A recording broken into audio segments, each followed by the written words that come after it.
Welcome to the RotoWire Fantasy Baseball Podcast. I'm your host, James Anderson. We're brought to you by Fantrax, and it's a fantastic time to sign up for RotoWire, rotowire.com/pod to get all the latest news and updates from spring training. But today, I have a very special guest, John Pausma, NFBC Hall of Famer. John has won, I believe, 3 overall titles in the NFBC, the 2018 main, 2021 50s, and the 2024 online championship. So I guess we'll look for you to win another overall in 2027, John. I don't know about that, James. Hey, thanks for having me on. And it's always been a goal to be on your podcast, James. So I really appreciate the invite. Well, you're probably one of the most respected, most liked fantasy baseball players out there, and you're probably the fantasy player who's been mentioned most on this show without making an appearance. So I'm glad we were finally able to make it happen. Nice. John is joining me because John and I were each in the NFBC $500 Draft Champions auction, which the auction portion took place Sunday. And we've been doing a slow draft to fill out our reserves ever since. This is maybe my favorite contest I've done in the NFBC, John. This is my third year doing it, I believe. And I think you've done it before too. Yeah, I think I've done 2 or 3 of them, just like you have. I think they only offer maybe 2 versions of this a year, right? I think the next one is, I think they have another one on Sunday of this week, I think, coming up is the second version of it. I don't know if you're in that. I'm not. I'm just doing the one. But yeah, I try to do one of these each year. And, I just like it because it's an auction. You get the true auction experience, not quite like a live auction, but then additionally, it's a DC, so then you don't have the fab burden. I guess that's what kind of attracts me to this one. Right. The combination of auction and no fab is just fantastic. And I've found these leagues are very, very challenging. They're typically filled with just a bunch of really good players, and I think they kind of do a good job of getting you a little bit ready for sort of those late March events. Better at least than just an OLAC would. I think so. I think it's a pretty high caliber of owners that are in these, and I agree with you on that.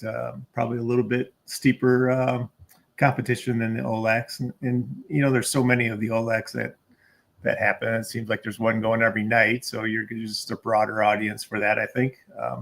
But yeah, this one, true to form, had a lot of top players in it. So.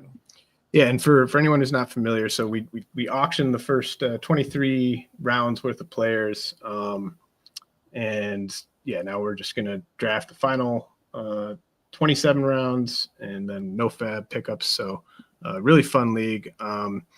So John, the prices in the auction, they were very well, let's just say, how did they compare to your expectations ahead of time? Okay, so again, it just like you said, James, it's 23-man typical auction, except it's a DC, so you have 27 rounds afterwards. So and it's draft and hold, and because it's draft and hold, maybe that changes a little bit of what happens in the 23-part auction, right? And I don't think I really accounted for that properly. And I've done this auction a couple of times, and maybe I just didn't remember or what. But catchers and closers went normally high, right? So super high. For example, William Contreras went for 29, right? I don't think we've seen 29 anywhere in the OLACs.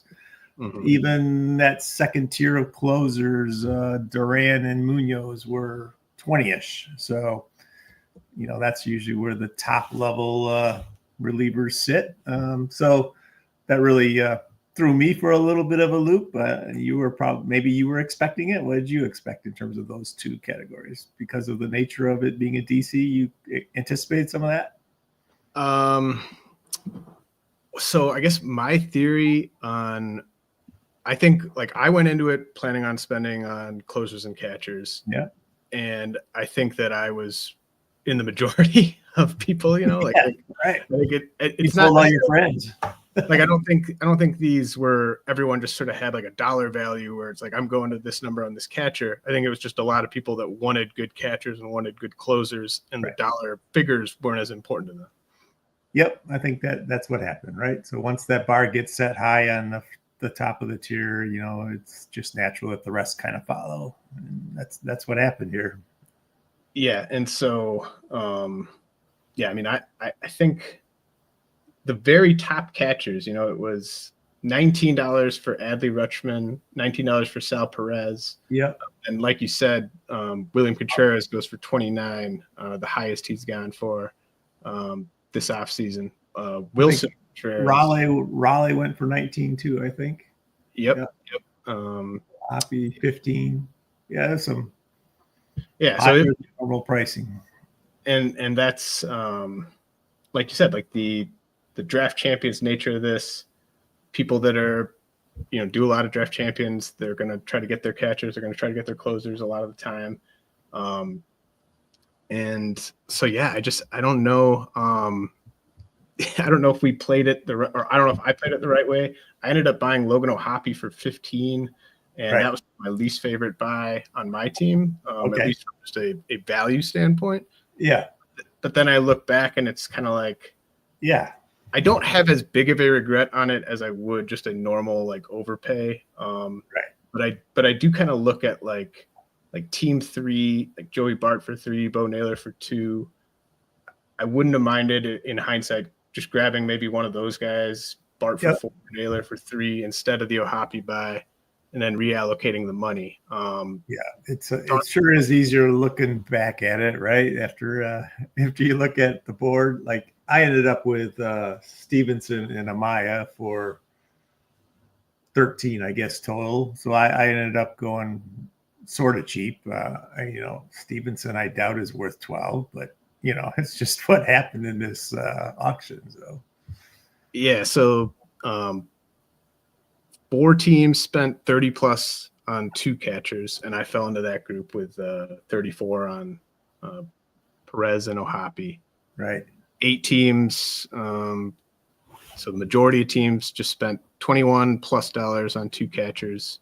3 teams spent between 13 and 19 on 2 catchers. You fell into that group of 3 teams, and then 4 teams spent less than $10 on 2 catchers. So that was the way it went. Did you what were you adjusting? Like, how were you adjusting on the fly at all? I mean, I think like if you do enough of these auctions, like the adjust kind of takes care of itself. But was there anything notable for you on that front? Yeah, so I knew I had to jump in on one of the catchers, and I was in the bidding on several of these higher price catchers, and I just felt like, it's too high. I can't do it. And then when it gets down there a little, when we're halfway through the draft, through the auction, and you still don't have a catcher, you have to, you're going to need to spend some money at some point. So that's where I went on Stevenson. And then the same thing kind of held true on the closers, right? Like some really high numbers on closers. And so between those two, more people had your plan. I guess, James, you must have put it on your podcast that this is what's going to happen or something. Well, it's just, I mean, it sounds like you didn't like go in with like that type of rigid. I was more thinking it was going to be more a standard OLAC type of pricing, right? I assumed it was going to be a little bit closer to AAB, and it wasn't, right? So it took me, it didn't take long to recognize that. So then what do you do when you see it, right? You either have to participate and realize that, it's a zero-sum game. So, the pricing is going to have to come off the hitters or the starting pitchers, right? The other positions, because the amount you get to spend doesn't change, right? So I think I should have been a little bit quicker to recognize that, because I still participated full price on several of the hitters and pitchers where I probably should have waited.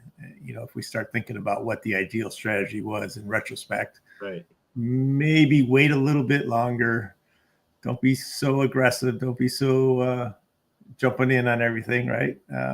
But that's my regret in terms of how this went. But right, that makes a lot of sense. Like your response is, it's partly you're paying attention to what's happening with the catcher and closer prices, but then if you can realize in real time what's happening and then how it's going to affect the other positions, that's the ideal way to play that. Do you think there's a difference between, so when everyone's paying for catchers, everyone's paying for closers, catchers is a position, closers is for a category, right? So like, is there a difference on sitting it out when the closers are going for a lot versus sitting it out when the catchers are going for a lot? Like, is there one that you don't want to miss out on versus the other? Yeah, so I feel like you can't miss out on closers, right? Because saves are saves, and catchers are accumulating stats that the rest of the hitters can also accumulate. So you do need the saves, and I ended up not great in that category either, right? So I got one. What did I get? Hoffman, and then I think Kirkering, which is not even a real closer. Maybe we'll see. So then obviously, I ended up short there a little bit. So the good thing is we got 27 rounds of DC part to try to fortify the weaknesses, right? So everybody leaves a little bit weak in this scenario, especially with the aggressive pricing, and so we'll see how the rest goes. But how'd you end up on how'd you feel about your closers? Well, yeah. So so John got Jeff Hoffman for 17 and Ryan Kirkering for 2. I got Kenley Jansen for 14 and Carlos Estevez for 14. So like, I didn't go into this saying I want Kenley and Estevez, right. Certainly. But I was interested in, like, if I could have gotten a Iglesias or a Hader for closer to their sort of OLAC prices, that would have been very appealing. But then you're kind of chopping in that next tier down. And, I think in hindsight, I like the $14 on Kenley. Estevez, I think he's probably going to be the closer. But I don't, we don't know that necessarily for sure. I mean, they have a really good setup man who was getting drafted as like a borderline top 15 closer before they signed Estevez. And interestingly enough, he went in this auction, right? Right. Not to you. and that's, you just, of course, you're second guessing yourself. You're like, okay, is there like something I missed about who's going to be closing? Like Lucas Ursig, obviously a really good reliever. So the fact that I spent $14 on a guy that I'm sort of 80% sure, 75% sure has the job, like that's not ideal at all. So you just kind of got to hope for the best on that front. But like you said, I didn't want to fall behind in saves, but I don't know. What do you think? Do you think you're going to be fine, or do you have? No, I don't think so. I'm going to have to hit something in the reserve rounds, right? So, and I think, without giving it away too much, but I think I will target a couple of the teams. I think I'll target the Brewers, Penn. I'm not super confident on the Brewers situation, right? So I think there's some natural picks to be had later on that. Right. If somebody beats me to them, that's fine. But I'm just thinking that there'll be some educated gambles to take, I think, the rest of the way in terms of some save opportunities. And, I run out of players to take in these DCs anyway. So I don't know the DC pool like you do. So I'm happy to take some relievers later and gamble for some saves. Is this your first DC of the year? No, it's not. No, I usually start January 1, that New Year's Day one. So I do that one, and then I usually do 3 or 4 more. So this will be my last one of the year. Great. So I did 4, I think. I don't think I was in any with you this year. Do you remember? I don't. No. I would have remembered. Yeah. This is just such a it's such a tough reserve draft too, because it's not like the other DC, or it's not like the other DCs you've done, right? Because like we're already, like, the spring action's happening, so just the sleepers are just evaporating. Like it's just, guys that you could get in round 40, now you have to take in like round 29. Yeah. So it's just going to be very interesting to see the caliber of players we have to be picking from in like those final like 5-6 rounds. Exactly. All the guys that we were getting in like the 50th round, 49th round, like they're not going to be there anymore. So yeah, even like Clay Holmes, right? Where was he going in a regular DC? Now he's $5 or $6, right? So yeah. I mean, I was in another. I'm on the clock, or I was on the clock in another DC, and like I just took Will Warren in like the 400s for the Yankees, and you just took him here now, right? Or that was in this one. Oh, okay. Yeah, I think you just took him. Yeah, Great, maybe. Good. Yeah. So I spoiled that, but I mean that's just like I took Will Warren probably in the 42nd round. Yeah, DC like earlier this season. So challenging time of the year, and it's just sort of like when you're on the clock, John. Are you just checking to see if you missed anything this time of year, or are you kind of trusting your board, or what? No, I do check. Yeah. In the DC part, you mean? Yeah, I'm definitely checking. Nice. Yeah. And so the relievers here. So I know you and I talked about ours, but like I just want to give people a sense. So give us a little overview of what the room did. Yeah. So 5 teams bought 3 relievers. I was not going to be buying 3 relievers. 1 team bought 1 reliever. 9 teams bought 2 relievers. Every team spent $12+ on relievers, and 12 teams spent 21+. 6 teams spent 30+. 3 teams spent 35+. So yeah, it's saves were expensive, and in some of these cases, guys who aren't going to get saves were expensive. Yeah. So to me, the surprising thing is 5 people buying 3 relievers. That to me, it's 7-2 for sure, right? You got to come away with 7 starting pitchers in an auction, right? But that's just my theory. I think so. I mean, I think, I mean, in a 15-team mixed league, especially like, like you have to adapt your plan sort of around the 7-2 build rather than sort of playing to like opening the door to like the 3 reliever build, I think. Right. 100% agree. Yeah. I mean, this reserve round in this league, it was like this last year too, but it's just kind of like I'm getting my queue just gets drained rapidly. Okay. Let's head to a quick break, John, and then when we come back, I want to talk about where the values were in this auction, and the types of buys that maybe you or I should have been involved with, but stay tuned. So Fantrax is my favorite place to play fantasy baseball, especially dynasty baseball, and currently doing the Tout Wars Draft and Hold right now, which is just a fantastic that we're doing on Fantrax. We used to do it on another service, and this is just absolutely the best service to host your league on. And also, if you're looking to find a dynasty league, I've heard that the Fantrax forums are some of the best places online to just find a dynasty league to join.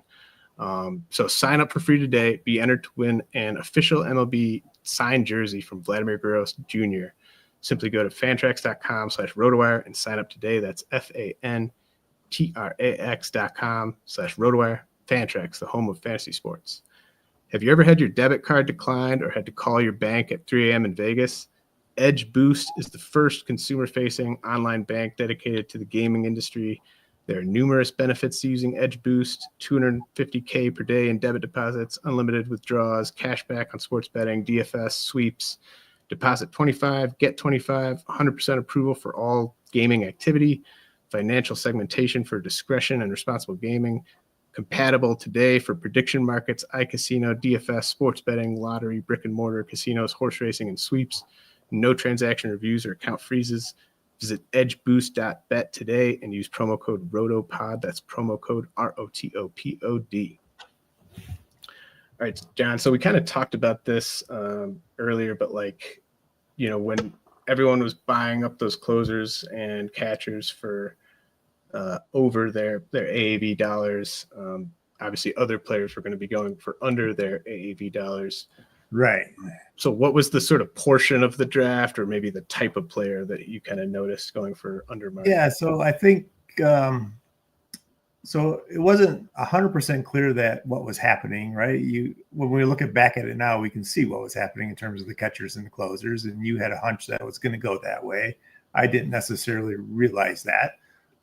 But in between, before those catchers and closers, right? I don't know. The first catcher wasn't thrown out till round 2 or 3, like maybe 20 or 30 players into it. So then you've got the normal robust bidding that's happening on position players and starting pitchers prior to the inflation that happened on the catchers and closers, right? So now you got the normal inflation that happens in every auction with the top guys that seem to be it's just normal. It seems like that the top players get nominated, whether that's the right thing to do or not. I listen to your auction guru, Mager and Winoker, and that I have them ringing in my ears as I'm doing this auction, right? So they got such good advice, right? So have a purpose for every nomination, all this kind of stuff, right? It's really good stuff. Those guys were great on your pod. I agree. So I'm still learning a lot about the auction format, but I think it really so then that really compounded the situation when the stars went for star plus dollars, and then the premium on the catchers and the closers. Well, of course, that had to leave some big time bargains later, right? And if I had been more patient and waited for that, I think I could have ended up with a better team. That's kind of my takeaway on this. Yeah, I mean, I think I almost sort of stumbled into what I thought were some decent bargains on the position player side, the infielder side specifically, later in the auction, just because I almost had a panic attack when I realized I had about $100 to spend, and I needed to fill my infield and my pitching staff basically. Right. But I was able to get just I think Yandy Diaz for 7, Isaac Paredes for 7, Mountcastle for 5, Willie Castro for 5, Joey Ortiz for 2. You got me on Ortiz. You got me on a few of them. Mountcastle, Ortiz, both. Yeah. And those were lower prices than right. I sort of had pegged ahead of time. Yeah. So I think I just kind of got lucky that I was able to get some of those guys for under AAV based on the way the auction went. But yeah, so another interesting part to this auction was that one of the owners wasn't online at the beginning of the auction. I think it was team 3, I think. Yep. And so then you had the inflation between 14 owners that happened for those first 20 players or whatever it was, 30 players. And then team 3, unfortunately, nothing was amiss. He was able to join. He just had something to take care of or whatever. I'm not sure. But when he joined, of course, he's going to buy everything in sight because he missed all the, so then all of a sudden you had that dynamic. So it was all kind of interesting how it all played out. Yeah, I didn't know what was going to happen with that. I was glad we didn't wait too long. But, right. Yeah. And the moderator did a great job in contacting and kept the room informed of what was going on. And of course, we didn't have to wait too long. It was 5 minutes or something. So then, of course, when he jumps on, he buys everything in sight because he's got to, he probably didn't even realize how much he missed. And he's got no players, and we all have 2 or 3 or 4 players already. So. Yeah, I mean, I think he did just fine. He did fine. That's kind of the honestly, John, you could show up to a lot of fantasy baseball auctions a half hour late and do just fine. Yeah, you miss the you miss some of the inflation part of it, right? It'd be a good thing for me to try. I could not picture you being late to an auction. That's funny. So was your strategy, James, to just buy the top outfielders? Like, obviously you had a strategy about catchers and closers, and you executed that to some extent, but then it appears like you were really going to go heavy after outfielders. That was not a conscious strategy. I mean, I think I knew I was going to get sort of two 20+ dollar outfielders for sure. But I would have been fine with it just being two. So I ended up getting Jackson Churio for 35, Wyatt Langford for 26, Lawrence Butler for 24, Josh Lowe for 15, and then John Kenzie Noel for $1. So those are my 5 outfielders. So like I was telling John, like I'm basically spending close to $100 on my outfield. And like almost $100, like just like over $90 on my outfield. But what happened was, you're at 101 with your. Or was I? Yeah, so I went over. But so like there were infielders I wanted, and for whatever reason, the prices were lining up better for me on the outfielders I wanted. So Gunnar Henderson goes for 36. I think that was right after I bought Jackson Churio for 35. Absolutely love that price on Gunnar 36. But like I definitely don't want to get two $35+ position players. So like I wasn't in on Henderson then at that point.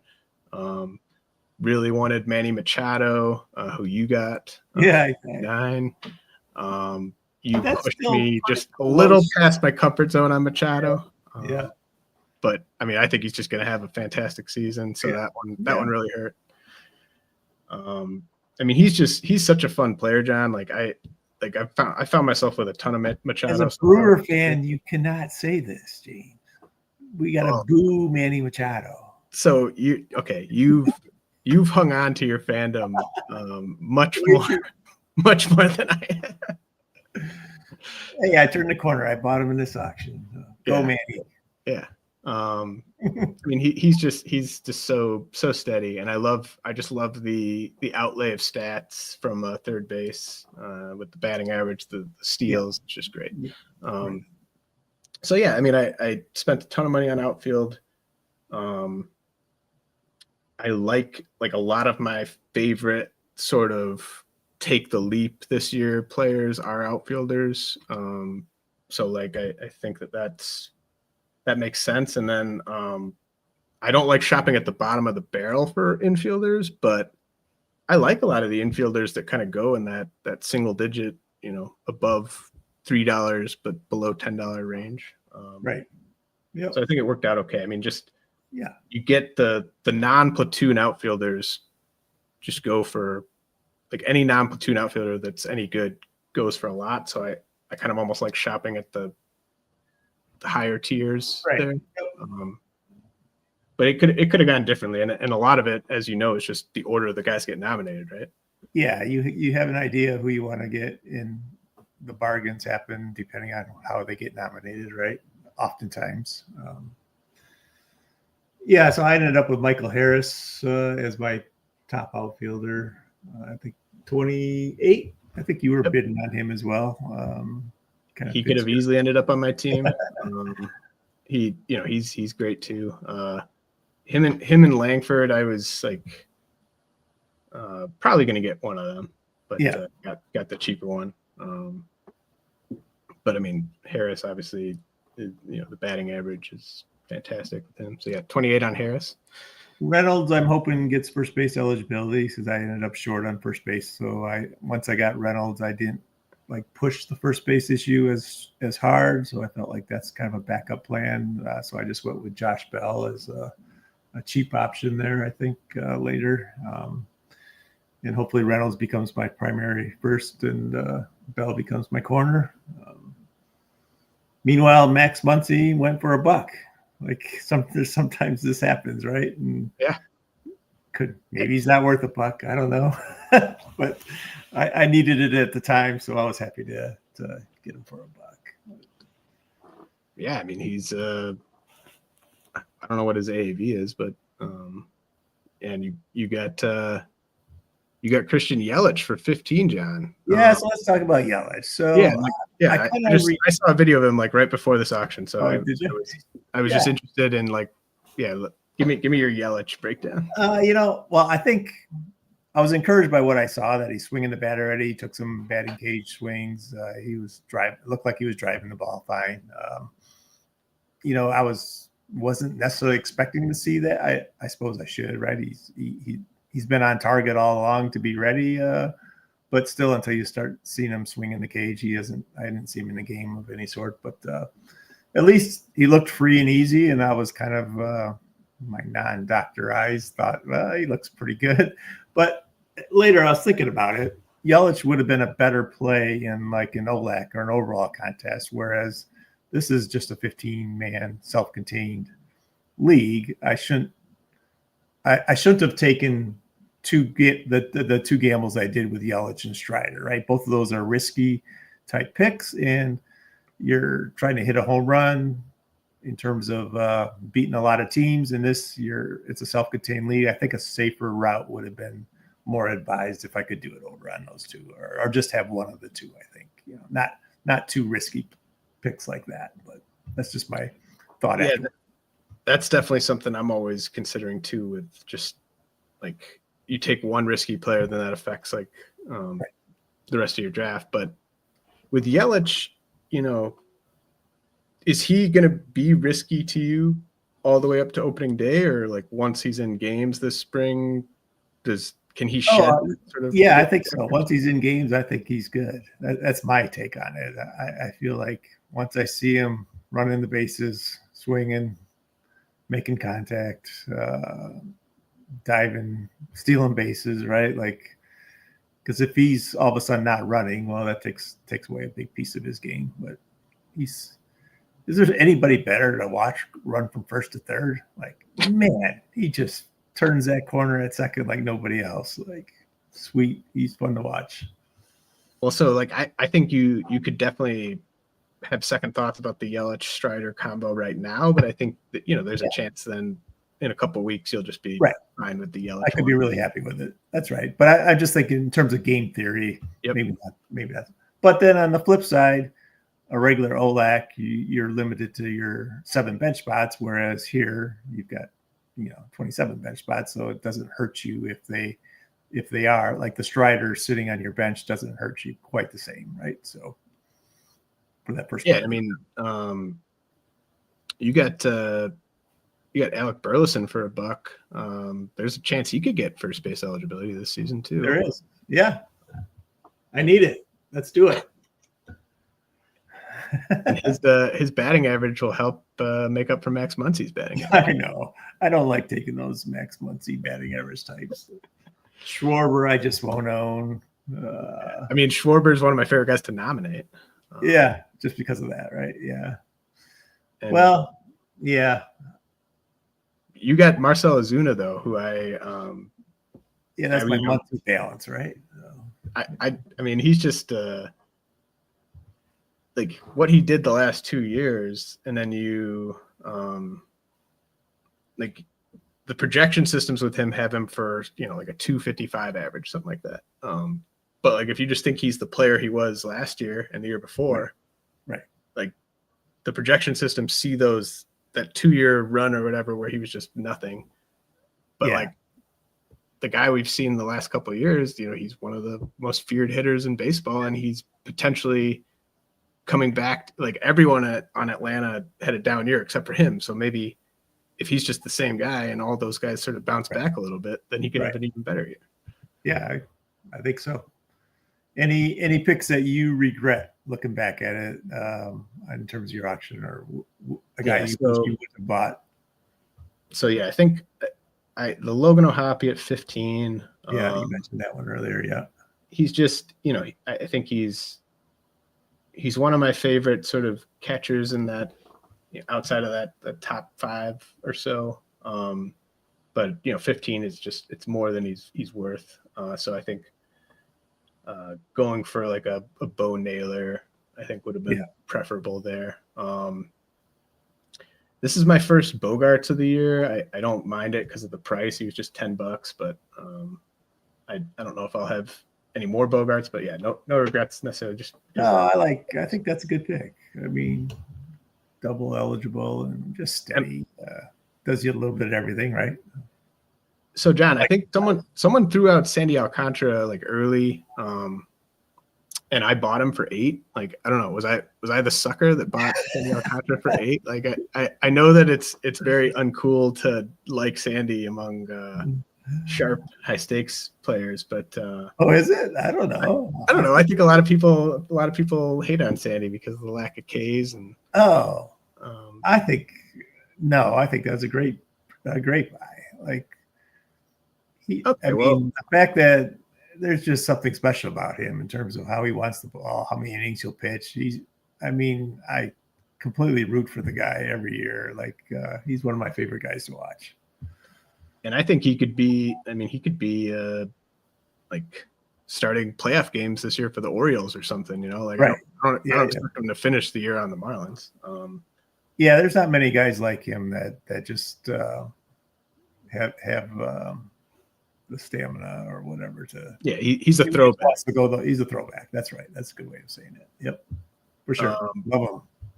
Good one. Now, my other regret, I guess, maybe like I said, like Carlos Estevez at 14, like Ohapi at 15, Carlos Estevez at 14 are just not great uses of the money in a vacuum. So I think those are probably my 2 worst picks. I don't know. What do you think? What were some of for me, I wish I wouldn't have gone out and I bought Skeens right off the bat, right before, and I paid full rate. 36. That's pretty much full rate, I think. And then Strider at 16, Freddie at 16. If I'm doing Skeens, then I probably shouldn't do both Strider and Freddie, and so I kind of view pitching. I don't know how you slot your slots for pitching or whatever, but I kind of wanted one starter going into it. I wanted one SP1 that I was willing to pay that 30 range for. And then SP 2 through 5, I wanted to spend about 35 total between, those 4 guys, 2, 3, 4. Yeah. And then SP 6 and 7, I'm always one. I'm definitely fine having 3 to 4 $1 slots, right? If I go more than that, then I probably went too far. But there certainly is going to be, especially in the OLAX, maybe not so much in this one, but there's going to be a whole bunch of $1 guys that are going to return, $3, $4, $5 profit. So you want to participate in that, I think. And then I had 2 closers pegged for 30. So I was in the mindset of having $95 to $100 spent on pitching, and I ended up there, but not with the players or the manner that I planned on. Right. Yeah. You spent a little over 37% on pitching, and I spent just under 30% on pitching. So okay. Yeah. Really I think I was probably lowest pitching spent in the league, probably. I think so. Like I was going to add that up. I didn't, but I was thinking. I didn't take the time to add it up either. Yeah. You're pretty low. Yeah. Yeah. Before we get to my staff really quick. So, like Strider, I've got a lot of Strider, and it's very out of character for me to be loading up on a guy that's coming back from a procedure like that. But it's almost sort of like a sliding scale to me when you're talking about these like high risk pitchers from an injury standpoint, because you have to factor in like how good is the pitcher if he comes back and he's healthy. And so, like, to me, I think Strider is just better than like a McClanahan or a Glass now. Like if we get like normal Strider. So right. I like the $16 price on him. You're the way you constructed it, like you said, with Skeens and Peralta. I don't know. Yeah, so I really got a high top end there if when Strider comes back, and lots of Ks and lots of good stuff. And I added Robbie Ray, I think, in this one. Yeah. Hopefully we get good Robbie. Yeah, and I think those like single digit pitchers were part of the wave of values then too, sort of that second half of the auction, right? Yeah, for sure. And so I knew going in, like I was going to try to buy 2 closers. So definitely over double digits on both of them. And then I was basically going to try to construct the best staff I could without grabbing any $20 pitchers.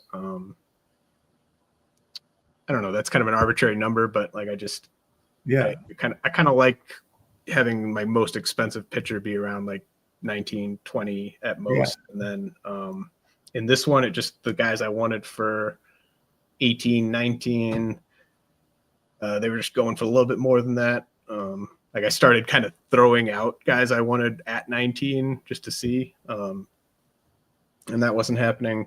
So I ended up getting Tanner Bybee, who I view Bybee and like Freddie Peralta basically as. Yeah, no, I do too. Yeah, right. So really $16 nice. Tanner Bybee as my SP1 there. Yep. But then like I don't even know who I'd call my SP2. I guess I'd probably call Ryan Pepio my SP2. Yeah, Pepio, I would say. Yeah, for 8, and then then just kind of a mixture of Sandy, Spencer Arrighetti, Jesus Luzardo, Tanner Houck. I kind of view them within kind of about a tier or so. Yep. Now, for not spending any money on your pitching, you did pretty well there, I think. So, and then obviously your plan was to hit pitching right off the bat in the reserve round, right? Grab a couple of them. I think we're 2 or 3 rounds into it, or 4 rounds right now, and I think you grabbed 2 or 3 yellow, right? The first 3. Yeah, I went, and I knew. So I knew going in, like I was probably going to have the least money spent on pitching. Like that was pre-planned basically, and so I also knew I was going to spend the most reserve round resources on pitching then, like early on, to try to backfill that. Right. So that's kind of my general strategy in these, is to just because I feel like the starting pitcher targets I like kind of from those $1 guys in the auction through like the first 5 rounds of the reserve draft. Like there's just a ton of guys I want to take a shot on there, and I value them all about the same. So just gobble up 4 or 5 of them and hope to hit on 2 or 3 of them and go from there. So did you participate in any of the OLACs, the regular auctions this year so far, or no? Or is this your first auction? I think this is going to be my only online auction. I'm going to do my first auction championship in Vegas this year. Oh, nice. So that's I'm kind of jumping from an OLAC to that. Right. Because the OLACs are still Fab Leagues, so I just didn't want to lump a bunch of them in there. But Jason DuPont talked me into joining his auction championship Thursday at 5 p.m. in Vegas. Oh, that's great. That'll be great. Yeah, I think I'm doing the main at the same time at that time. But I think Gruber's in that one with you, so that'll be fun. Yeah, Mager's in it. Oh, nice. So it'll be. I'm jumping in the deep end. I've heard all the stories about DuPont in auctions. I've yet to be in one with him, so I'm a little bit jealous. I wish I was in that, because I've heard a lot of pretty good stories on it. So, well, I'm prepared. I'm ready. He bids himself up, I heard. Like that'd be great. Absolutely, man. You got your Boston guys ready to nominate? Yeah, I mean, I don't know. I'd love to get inside his head and see where he's at on. You don't want to be. Thinks it's all going to play out with all their young guys, but I mean, I think I know which Red Sox he really likes, but yeah. I don't know. I can't wait. I don't Actually, think that's a hard team to figure out who's going to play a meaningful or majority of the at bats. I think I'm having trouble with that lineup, figuring that out. Yeah, it's kind of led me to not. Yeah, I away from a lot of it. So, yeah, it's going to be a good offense. I think. I just I'm starting to get maybe a bit more comfortable with Casas. I just hadn't been taking him for the longest time. Yeah.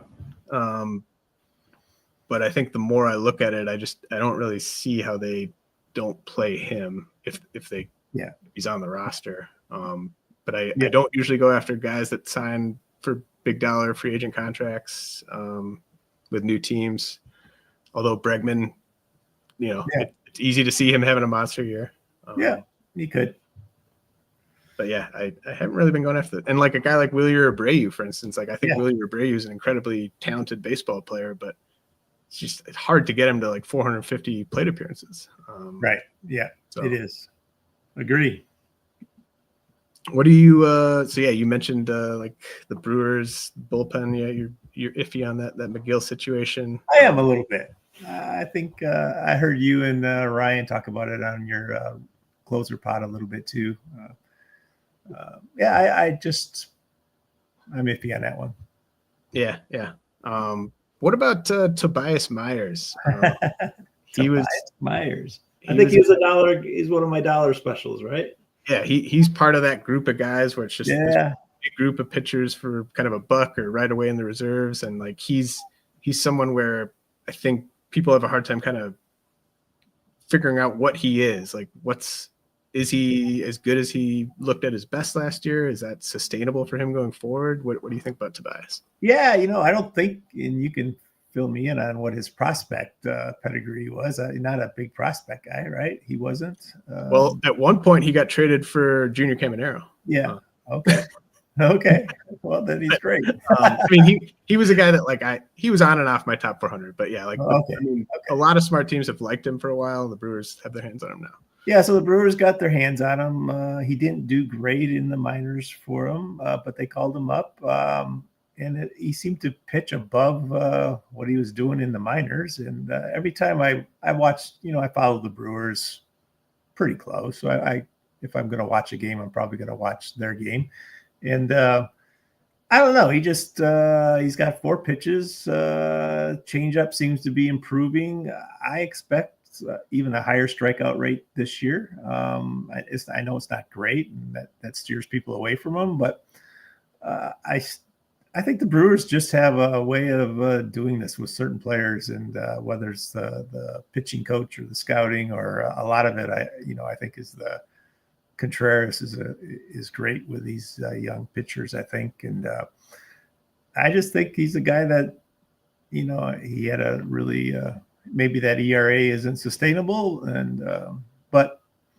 I think he's a good pitcher, and I think the Brewers are a good team. The defense up the middle with Terang and Ortiz is just fantastic. I don't know what they're going to do at third yet, but so I think there's a few good things going on his behalf. So for a buck, he should be all right. Yeah, I think so. Always. Would you rather have him or Savali? I mean, you're kind of a Savali guy, right? I'd probably take Myers over Savali. Yeah. I got Savali with the first pick of the reserve. My first pick of the reserve. Yeah. I was debating which guy to throw out there. I figure good chance either one of them will stick for a buck. And yeah.